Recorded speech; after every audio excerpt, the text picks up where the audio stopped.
Bonjour et bienvenue sur Télépod, le podcast de Télécom Paris.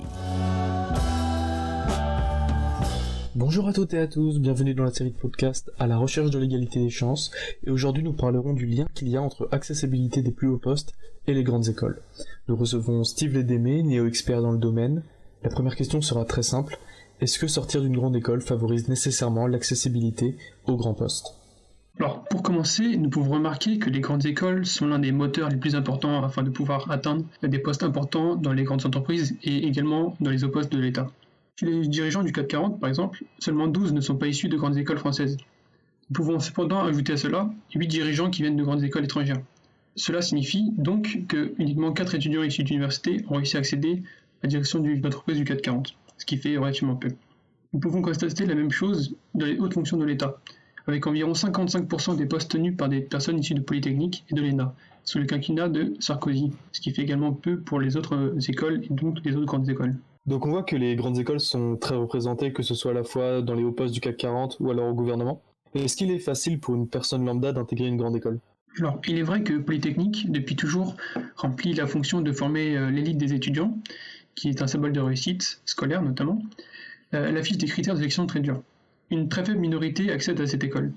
On en trouve seulement 1,3% d'étudiants issus de familles ouvrières, d'après l'Observatoire des inégalités, entre les années 2003 et 2013. Cette sélection rude des étudiants est complètement assumée, et elle est même décrite comme nécessaire afin de permettre de former les dirigeants de demain et donc l'élite de demain. Donc on voit que la réponse est clairement non, il n'est pas facile d'intégrer une grande école pour une personne lambda.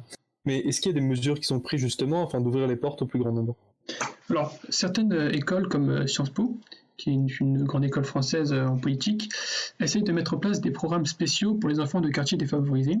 Cependant, dans l'état actuel, le nombre de grandes écoles proposant cela est encore un peu faible, ce qui ne permet pas au plus grand nombre de profiter de cette chance. Il faut aussi tenir compte que dans les établissements participants, donc les établissements ZEP qui participent à ce programme, de nombreux élèves autres que des familles à faible revenu s'y trouvent, ce qui n'offre pas la totalité des places à ces enfants qui viennent de quartiers défavorisés.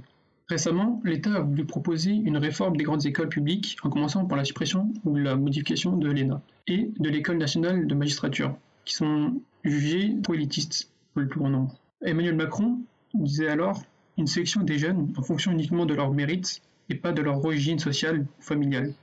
Une autre proposition de réformer l'ENA en faisant de la discrimination positive, comme le programme mis en place par Sciences Po qui favorisait les quartiers défavorisés, a été proposé. Et est-ce que les grandes écoles sont les seules responsables de cette situation ? L'élitisme des grandes écoles n'est pas uniquement dû à une volonté de la part de ces écoles, mais probablement à une inégalité des conditions d'éducation et, surtout, à l'accès à certaines écoles qui mettent tout en œuvre pour former des futurs étudiants de grandes écoles. La majeure partie des admis à Polytechnique viennent des classes préparatoires du 5e et 6e arrondissement de Paris, ce qui en fait une zone d'éducation d'excellence avec de nombreux lycées et écoles préparatoires réputés. Cette zone regroupe 3 des meilleures classes préparatoires de France, à compter le lycée Stanislas, le lycée Louis-le-Grand et le lycée Henri IV. Cependant, il est difficile pour des étudiants de familles ouvrières de pouvoir étudier dans cette école, notamment à cause de la distance et des moyens financiers requis pour pouvoir avoir un logement étudiant à proximité. De plus, parfois ces écoles sont onéreuses, comme le lycée Stanislas ou encore Ginette, qui est situé à Versailles, ce qui empêche une certaine classe sociale d'y accéder. Donc d'après ce que je comprends, c'est tout le système scolaire qui crée cette inégalité. Alors oui, certainement, puisque l'écart se crée donc dès le collège. En commençant par le nombre d'admis en seconde générale qui représente seulement 42,4% des élèves de milieux défavorisés, contre 84,8% des élèves de milieux favorisés. Cela se répercute sur l'accès aux écoles supérieures, avec 2,9 fois moins d'étudiants issus de parents ouvriers que de milieux favorisés en 2019. On remarque que cette inégalité ne touche pas que les grandes écoles, même si dans ces dernières, la différence est accrue, mais elle touche la globalité des études supérieures. On peut retrouver 3 tableaux sur le site de l'observation des inégalités qui montrent cet écart frappant sur l'origine des admis dans le supérieur en fonction du poste qu'occupent leurs parents. Et est-ce que tout cela a des répercussions sur la vie professionnelle que mènent les élèves après ? Alors bien sûr, cette inégalité entraîne des répercussions sur le taux de chômage par la suite. Il apparaît évident que des enfants d'ouvriers engendrent un taux de chômage plus important, dû au manque d'éducation notamment, alors que des diplômés d'études supérieures ont un taux de chômage moins élevé, puisqu'ils ont accès à un plus grand nombre de postes, dû à leurs études, en ayant un taux de chômage environ 4 fois inférieur à celui des non-diplômés. Est-ce que la crise sanitaire actuelle et l'épidémie du coronavirus peut avoir un impact sur l'égalité des chances? Alors, je ne suis pas un expert et il est difficile de répondre franchement à cette question puisqu'il est encore tôt pour prendre du recul sur cette situation. Mais il apparaît actuellement évident que les élèves dans des lycées et collèges publics ont un suivi moins accru que ceux dans des établissements privés. Cela peut donc bien entendu accroître ces inégalités dans les prochaines années. D'après un premier constat que j'ai fait personnellement avec mon entourage, le soutien et l'encadrement dans les différents collèges est bien différent. Pour faire un premier constat à l'échelle du pays, il faudra encore attendre quelques années que les élèves passent des classes et montent donc de niveau scolaire. Merci beaucoup pour toutes ces informations et ces précisions. Est-ce que vous avez un mot peut-être pour conclure cette interview?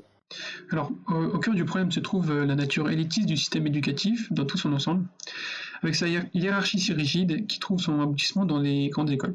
L'éducation nationale est devenue une machine à trier, mettant en œuvre une sélection darwinienne par l'échec dont ne ressortent que les meilleurs, à tel point que 5% d'une classe d'âge accède aux grandes écoles. Si cet élitisme est capable de produire un tout petit nombre de femmes et d'hommes aussi brillants que charmants, qui constituent la classe dirigeante, elle laisse aussi la grande majorité de la population face à un sentiment de frustration, de démotivation et d'abandon. Au travail comme à l'école, les symptômes de stress et de soumission sont comparables. Tout comme la relation dysfonctionnelle avec les professeurs et les supérieurs hiérarchiques, l'isolement, la frustration et parfois le sentiment d'impuissance. Merci beaucoup Steve pour toutes ces informations. Merci à toutes celles et ceux qui nous ont écoutés jusqu'au bout, en espérant que vous ayez appris beaucoup de choses sur le sujet. Nous continuerons bien évidemment notre recherche de l'égalité des chances dans les prochains épisodes. Retrouvez les prochains épisodes, ainsi que tous nos podcasts sur les plateformes d'écoute telles Deezer, Spotify, Apple Podcast ou Google Podcast. À très bientôt.